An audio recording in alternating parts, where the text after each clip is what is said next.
Howdy, howdy! I'm Veronica Dowdy. I'm an artist, a cosplayer, and a fashion lover, and today we're going to go over needles and thread and the very basics of sewing. So I've got my little needle here, and I'm just going to start by threading my needle. Sometimes it takes a little bit, but I'm pretty used to it, so it doesn't take me very long anymore. Now you have two options at this point. You can either have it be one long string and a very little short one, and just have like a one thickness thread when you sew, but I like to have it doubled up. So I always take the tail and pull it to where it ends with the other side. So like this. And then I do the pinch, wrap, and roll is what I like to call it. So this is a method of knot tying. You can do where you have like the loop and you like stick it through. I find that takes more time overall. And so I prefer to do the pinch, wrap, and roll, which after you get used to it is very fast. It's hard to get the hang of it first, but once you get used to it, it's super fast and very worth the time and effort. So I pinch it like this.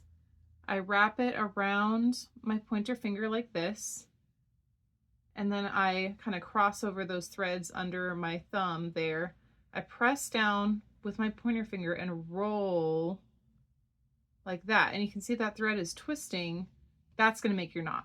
So I'm just gonna, I usually take my middle finger and press it on top of my thumb and lift up on my pointer finger and just pull.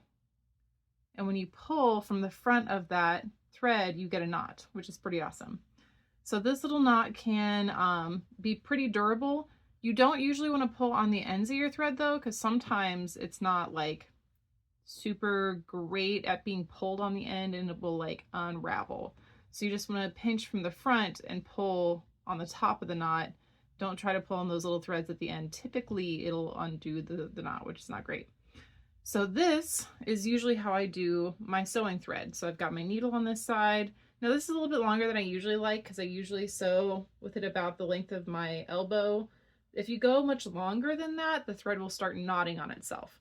So to avoid that, we're just going to keep it kind of shorter like this. So this is a little bit longer than I typically do, but that's okay.